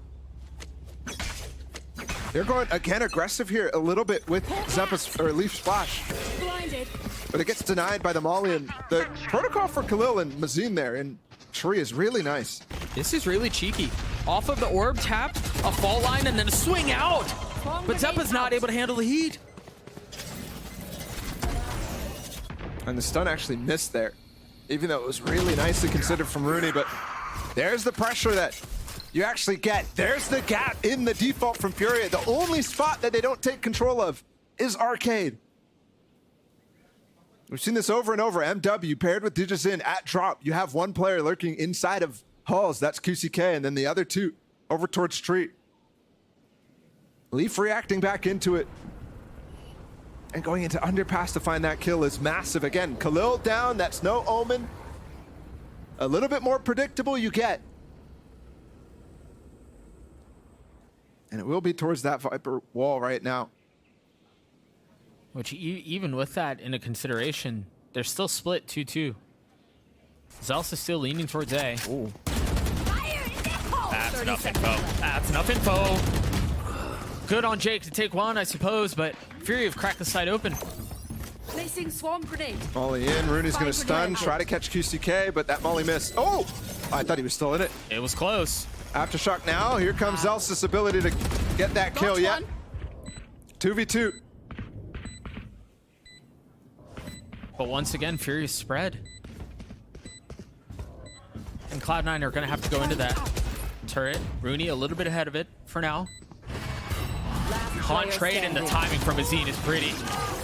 Well done. Nobody ready for that one. But you're right, Mazin peaks literally at the instant that you would have taken your crosshair off anyways. I'm very impressed with Furia's ability to have adapted from their prior comp to this in 3 weeks. It looks very good. Looks like every player did their study, and they have honestly copied quite a few of the pioneers of this comp strats in Na'Vi. But what you said earlier about the 2 thrifty rounds being the only ones that Cloud9 have won, that is still in the air. Cloud9 only that 1 gun round just a round prior. And we're back down to a light buy here. Which means there's a chance. DG on the satchel out. Haunt and Paranoia clear the way. Found them. Alarm bot down. And they have full control. Feeling some of the pressure. I think GCK may be in some trouble here. Yeah, but even losing this, they can still recontrol halls. So while it's a gain of a player, it might not be a gain of actual space that's useful. But look, Xeppaa has his ult. They might use it to clear up. Oh, wow. Timing's just not great. There's that ult that you mentioned. DG's in cleared out. They've actually taken halls now. Now that's good space. They have halls now. They have sand. and they have spawned, so they're going to be able to approach us from a couple of different routes. No ults in play here. Rooney's fallen. No utility from him either. Last player standing. And it's all on the lead. This is a 1v2, though. This is winnable. Oh my gosh. It's winnable. It's winnable. He's gotten it down to 1. Picks up a weapon. Taps on the spike. To bait. To draw out the swing from Mazin, and he does! He doesn't have time. Does he? Does he? Close. Oh my gosh! Unbelievable. 0.29. We've just barely. Just barely. And again, these rounds that they're winning, that one, It's another thrifty. it's almost another thrifty. They had one rifle and then a few stingers and such like that, but my goodness. Hey, if it's what keeps this game close, it doesn't have to be pretty. Xeppaa aggressive. Space denied. Mazin playing in the smoke. And there's a lot of presence just on the other side. There's no easy way for Runi to help with utility from where he is. And he's actually done a good job cutting off the Cloud9 players with that smoke, but Xeppaa is way too quick with it. And since that timeout, you've seen every single round there's some sort of aggression to break up Furia's default, and Furia definitely is struggling with that. Yeah. Because it's multiple rounds where they're losing a member early. No match. Looking at the economy though here, Furia only 2 rifles and both of them gone already. Yeah, both done. Both down. Get him. And Frenzy might be all right, though. No weapon picked up. One enemy remaining. Even Roomba's getting in on the action.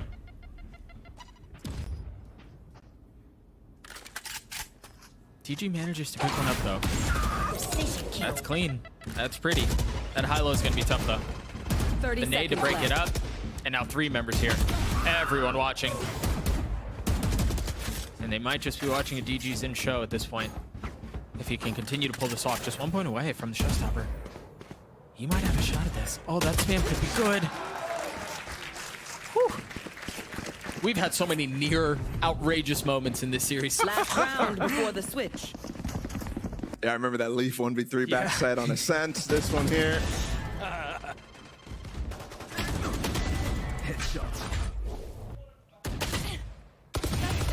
Quick break. And we've actually gotten down to 1 here for Cloud9. Deep breaths, deep breaths, deep breaths, deep breaths. Jake, try to stay alive here for a Killjoy ult. That okay? is little strat reveal. Like it, I like it. Wise words of wisdom, though. Deep breaths. Inhale, exhale. Last round of the half. Fury hanging on to a 1-round lead with lots of tools to play with. Yeah, this might be the biggest ult round we've had. Feels like they've been just traded in the clutches and not able to be combined for significant effect. Cloud9 has all the best, but so does Furia. 7 of 10, and the first already used. Whoa. The second now. He's got to get back out. Third. He got a kill with it. But they used the Brim ult before the KJ ult, so attacker ult's gonna be nasty good. Oh, so sharp! Spike down. There's B. no way! And Jake has a pocket here too. He had one. Gets detained. Spike out of reach. It's all into DG to get it, or he throws the brakes, wait, while they try to rotate through spawn, but Zellsis, excuse me, is a little bit ahead of it. The alarm bot's gonna trigger and it draws rotations. He's gonna get the spike. Yeah, but they're actually finding space for dgzin to go on this flank too, so it's a really nice idea, but the plant's gonna come before it's even there. dgzin's not moving, and QCK's already under pressure. It looks like he's just waiting for a flank. He's just waiting for the Lurko, who's not gonna show up. Where's the comms? Where's the help? Khalil trying to hold the line by himself with 20 HP, unable to do so. It doesn't have nade either, it's not planted for him. He arrives, but is it too late? Rooney holding it, sticking it as Jake. It's just the bait. Well played by Cloud9. And perhaps a fumble, a blunder from Furia. Switching sides. That time is ridiculous for them to be able to bring this back. to a tie game. Look at that breach ult for Jake to swing right as they're coming up, right as FURIA think, oh, they used their brim ult, we can lock down, we're gonna get the site. Those are the comms going. And that type of mistake ends up in a tie game here at the half. Whew, let's send it over to Dash, who's standing by with a very special guest. This time it's MCE's dad, Steven. Thank you so much, Doug. That's right. As we hit halftime here, standing by with Steve, father of MCE of Cloud9, repping the team as well. Right off the top, I want to ask you, just in an interview recently, your son mentioned that the team lovingly refers to him as great-grandfather. Does that make you the great-great-granddad of the team? Well, the players were asking me, you know, we're not sure because Cupert's papa and then Matt's grandpa. Yeah. And so what does that make you? I guess we have to call you grandpapa. I guess so. Let's talk about your son's pathway to becoming a coach. Because off camera, we were talking about how you've been supportive of his journey, and quite a journey it's been already. 12 years ago, talking about his Counter-Strike days. What's it been like to watch kind of his evolution in the esports scene? You know, I always say that Matthew was into social media before we even had flip phones, okay? We'd go to towns and play basketball games, and he would be with the opposing crowd socializing with everything. So he's always been a social person, and he always wanted to coach. He told me growing up, I'm gonna be a history coach or a history teacher and a high school coach was what he wanted to do. And then when he started student teaching, he said, I can't put up with the politics. I'm going to have to go do something else. So now he's just doing a different type of politics. He's playing mediator between the whole team. What do you think it is about your son, then, that makes him such a formidable coach, especially in a scene where he himself is young and he's dealing with so many young players? You know, one of the things is Matthew's ability from childhood was his ability to look out over a playing field or the scene. And we'd go to college football games and he'd go, Dad, we'd be in the stands. He'd go, this play is open. If this guy goes here and this guy goes here, it's going to be there. And he has almost a photographic memory, always has had. So he remembers and grasps lots of things going in. He's got a lock-solid memory and he's got great foresight. Let's see if you've got the foresight to tell me how this series is going to end. They took map 1. Are they going to take it all in 2-0 fashion? Yes. They gotta believe. We gotta believe. Steven, thank you so much for the interview. We're going right back to Doug and Ball to get back into the second half. Thank you. I love the confidence, man. He was decisive on it. As soon as Dash said, are they going to go 2-0? Yes. Done. That's it. It's Pause over. for dramatic effect. But 6-6 half here. Now Cloud9 on the attacking side, and we'll see how MCE is able to kind of pick apart the defenses, given that he's going to get a couple of rounds to see the setup, see the defaults, see the protocols from FURIA. I would love to see him challenge Khalil in halls right away against the Paranoia. A deep flash is intended to do just that. You can start to break down confidence in the one-way hold and Paranoia down deep in halls. All of a sudden, the entire game plan from FURIA will fall apart. It's a risky approach, but that stun's good, and they find the timing between the one-way to dog him off there. That's a lot of pressure. This is a really interesting Viper wall they'll actually put down from Mazin. It is covering sand and halls, but the main entrance, I don't think that's something that you expected if you're Cloud9. It almost looks like FURIA wanted to allow halls control in this specific scenario. DG just crept forward. He's still dancing around. Find you. Dish, as Zellsis is the one trying to push his foot forward. The haunt's cleared instantly, and they've gotten past the first wall. Well, I say it's really just Leaf right now. Continuing to dance around it. Zeppa the first to fall. MW on the swing onto Leaf, and Leaf's able to clean him up. 30 a seconds 1-for-1, left. and now the drop is going to become a problem, but you've got Mazin who's going to be coming in from spawn, and it's free. Crossfire's brutal, but Runi on the trade. 2 on the round for him. 21 HP for Khalil now. They know where the flash came from, so they know he's localized to halls. But once again, split. They're just going to try to overwhelm him and outnumber him, and they do. Get away in time to get a cross here against QCK. Which is very well done. Runi, remember, he's weak. But Jake should be able to swing if the timing is right. Oh, he's out of ammo. Well done by Jake. And for the first time in this map, Cloud9 take the lead, but ever since that timeout from MCE. Earlier on, that's 4 in a row now from them. And since they started winning their first gun round, things have gone in the complete opposite direction. FURIA really hasn't been able to capitalize on the situations that they put themselves in. That was a 3v5. Those early picks from dgzin. And Cloud9 have broken down that idea in halls right off the bat. It was around that different Viper wall too that you were referring to, this time set up at B. And I'm already seeing FURIA's Viper walls. I mean, this is an eco and the pistol. You can't really consider everything to be standard what's going to go forward, but I'm wondering if they're not as prepared on this defensive side than their attack side looked like, because again, 3 days is very short to prepare an entirely different comp. And you know, people at home may be saying, oh, it's just raised for Neon, they're both duelists, whatever, it's the same. Their jobs are entirely different. Their roles are so different. Spike planted. Right there. I mean, it's the Omen Viper too. That's right there. Yeah. Significant in this instance. Oh, you're right, absolutely. Cloud9 I get on the site. I think FURIA already thinking about looking for just exits, and I even looking at MW's position. He's so far back, just trying to find a cheeky kill on somebody flanking behind a box. And Leaf's gonna go for something. Oh, of course he is. Surprised it's not Runi here playing aggressive. He's one off his ult, given the pistol round prowess and the orb farming that he's done so far. There it is. Getting dropped. The satchel to break across here. Oh, the Zeppa still falls. 3 stay alive though.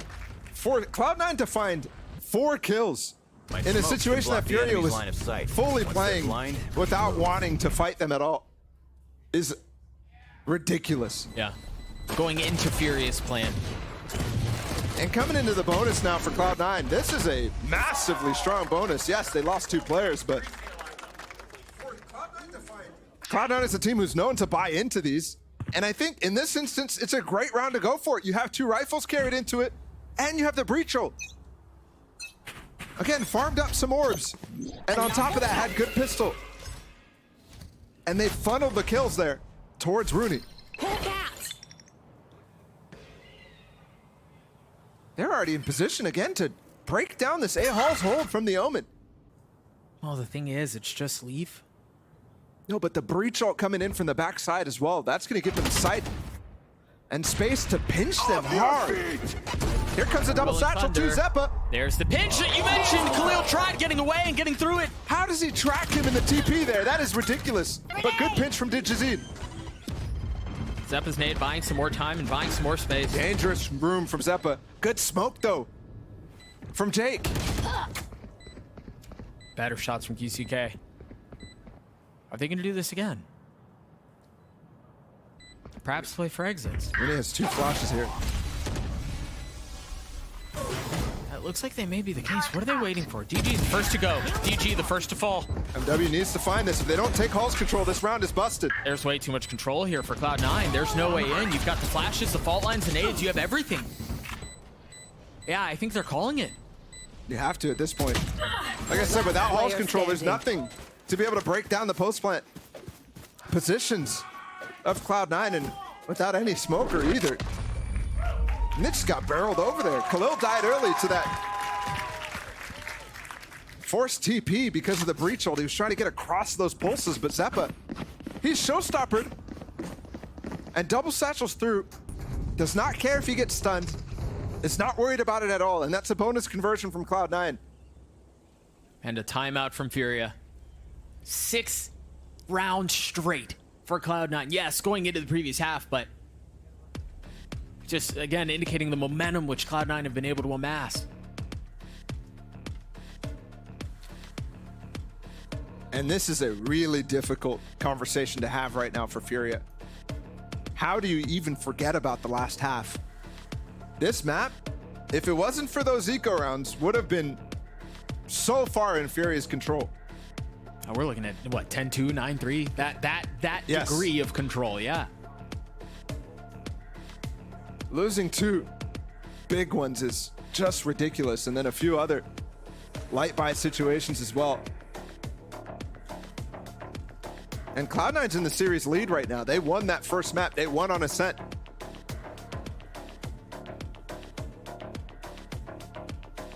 Mazin trying to figure out how to control his team, get into positions right now. I really did like their approach on that attack side, but now we're going to need to see a little bit more standard of a defensive side approach with the Viper, with the Omen.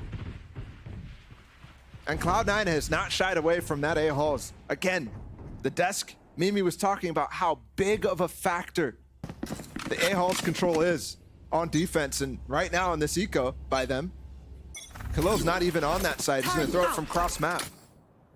But you can actually tell where he's at, given that he doesn't throw the one-way. It looks like a slightly different hit. Similar flavor though. They have 3 who are gonna be coming out of dish. They should be able to hold control, but DG tries to go up top with the ult, not able to land anything. Just a bit of splash damage now. As kills go 1 for 1. DG still alive, 22 HP, playing down. No gun recovered in that nade. That might be a great trap. Oh, dgzin finds the gap though. Well done too, in the face of the aftershock and the nade. It's giving up space though. There's a shot for a pinch here from FURIA, but Rooney's wise to it. Feeling some of the pressure that they keep coming in from behind. Xeppaa off the fault line, satcheling forward. DG dead. 3v3 now, and again, still just pistols for FURIA. They haven't been able to upgrade anything. No smokes here to actually hold off the space, and gonna give it to Xeppaa. He's gonna get his ult up. Huge shift. Spike planted. My ult's ready. Gave up a gun. Oh, that's one.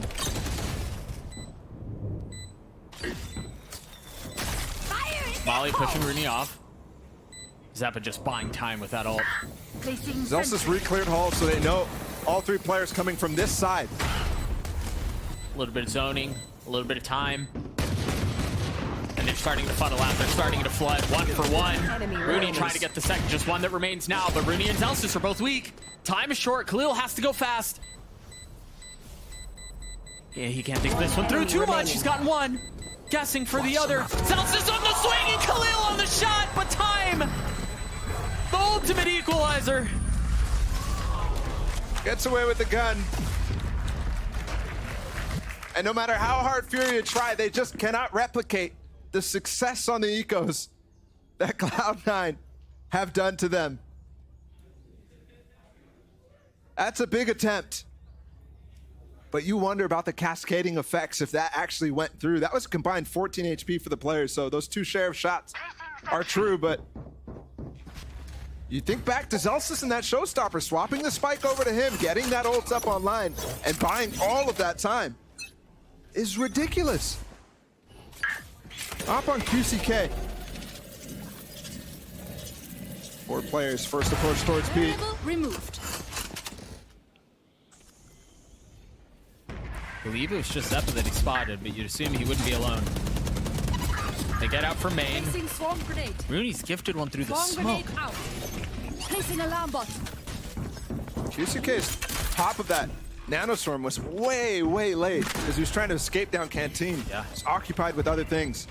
Trying to preserve the op that he still has. Problem with other rules other than Jet playing that op. Initiated. They got Brimo here. Not a big deal. I just thought he was so close. Maybe with some pressure they'd be able to mess that up, but no. 3v3 here. Woo, Jake! Still a 1 for 1 Look though. at the flank. Underpass from Leaf. It's planted for him. Once again, timing of the essence. 1 enemy remaining. Oh, it's not actually. Spam. Off the swing! And the Red Bull clutch for Leaf! That feels like a dagger. That might just be it. Player standing. Leaf with 2 big clutches in this game. Remaining.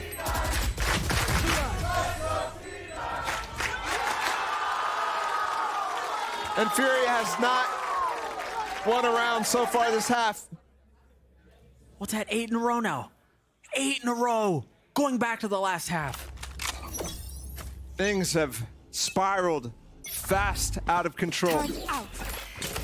Might be the dad buff at the halftime interview. I've got your Because the game plan is insane. It's going to start becoming a protocol. This rate. Might be an NA, but that might be the real hometown buff. Mazin is already the first to fall. Leaf decayed, the satchel, the swing, the kill. And it was by committee, but Fury's getting another. Launching smoke. Jake expecting some of that pressure. They know there's someone up in tower. But you can't ignore him there. You can't leave him there. You have to bully him.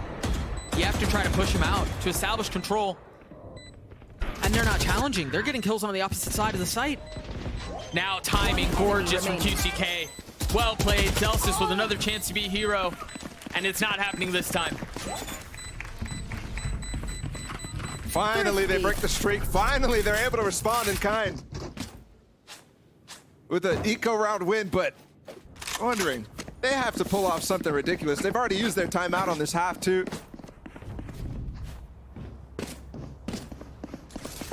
They have to pull off against this Cloud9 squad that has magic within them. Something impressive in this battle for second place right now in the league. And MCE is going to call the timeout. FURIA still has one remaining too, so this is Cloud9's last. They want to close this out. They just need 2 more rounds.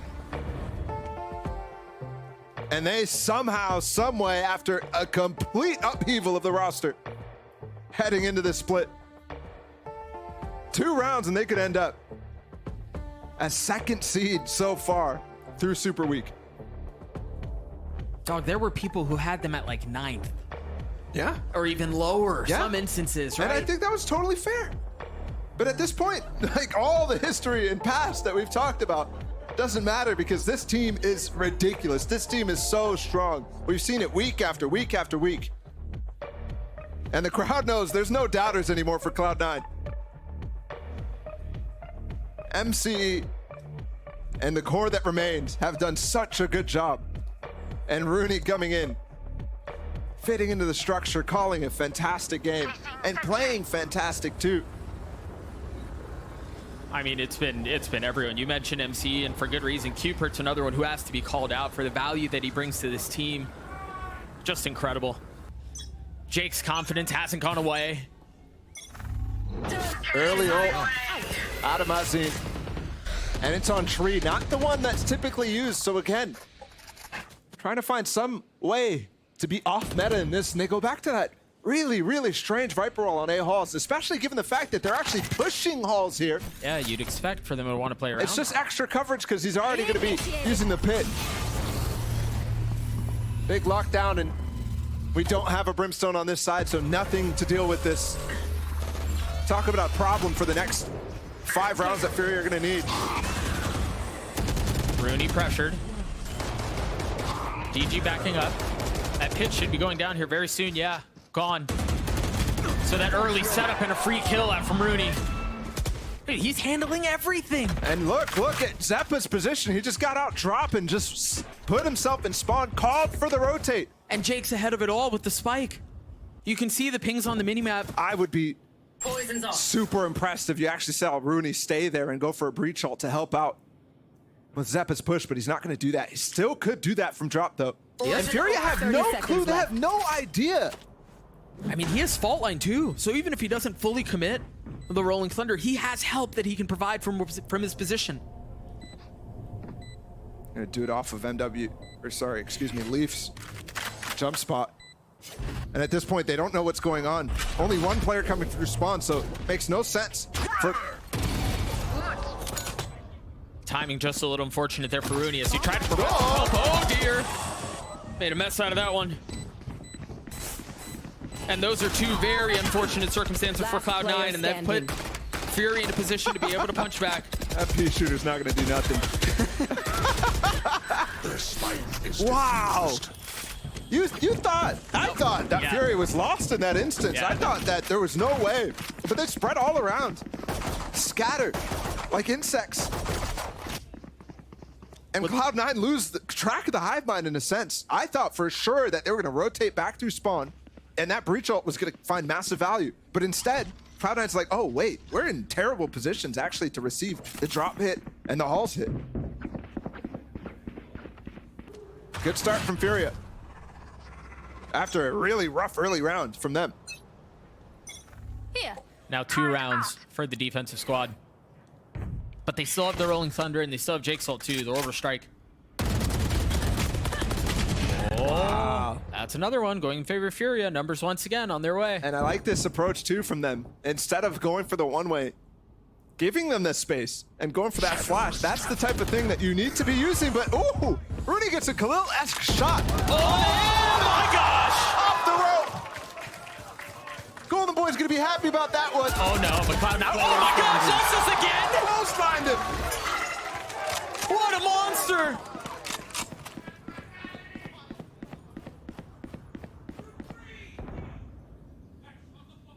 Once again, a situation.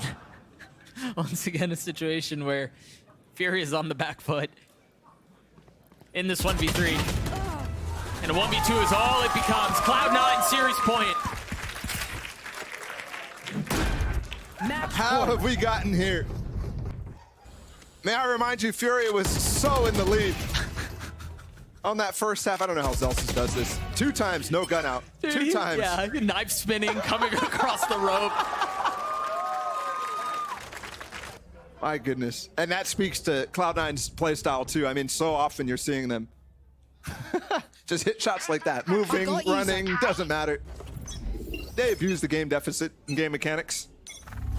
Where are And I think it's because of those outrageous plays from Zellsis. Cloud9 were able to come into the series point round with those 2 key ultimates still in hand. They also have Xeppaa 1 point away from the ult.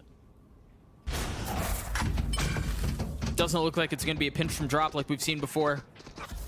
But he has his ult now. There it is, Rolling Thunder, Nightfall. And Nightfall was instantly towards drop. It doesn't tag anyone. Oh, but dgzin's dead. 2 heat-seeking silo shot. 3v4 still in favor of Cloud9 though. The spike's going to get planted. Do they consider the double flank? Alarm bot's still up. My bot. Now they know. It's going to be a fight for halls. That paranoia is good. That paranoia is very good. The fall line now finding value. Runi, Furia overwhelm the defenses and they leave Leaf alone. It's Leaf again. Will he pull it off this time? No, he will not. MW with 3, Furia with 9. I can't believe how Furia is keeping this game alive right now. Me neither. In the way that they're playing, it's so offbeat. Just constantly going for these flanks, constantly leaving only one coming out of spawn. And Cloud9 have also used their last time out. I think there might be a simple approach to this, which is once they get that site, go ahead and plant for spawn, push into spawn, and all of a sudden that position that Xeppaa had a few rounds ago, you can actually play from. It's just a matter of when is Furia actually going to go back to standard. I don't know if they will. And also, Jake just used his ult, so big one for the retake here for QCK, especially if they go towards that B side. It's very strong.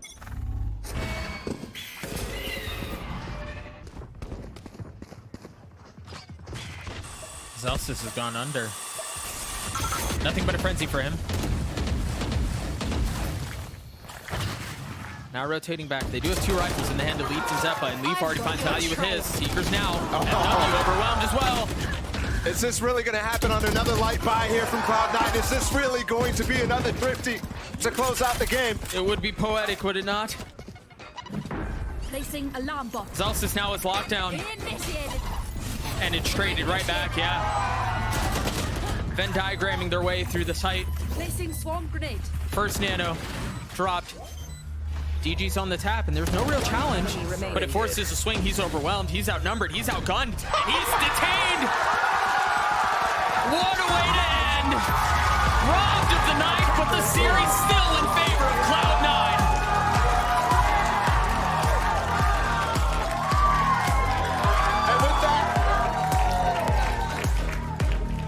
They lock up second place here.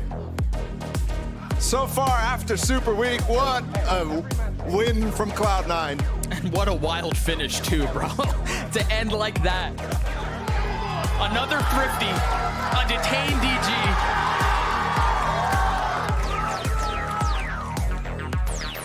They continue.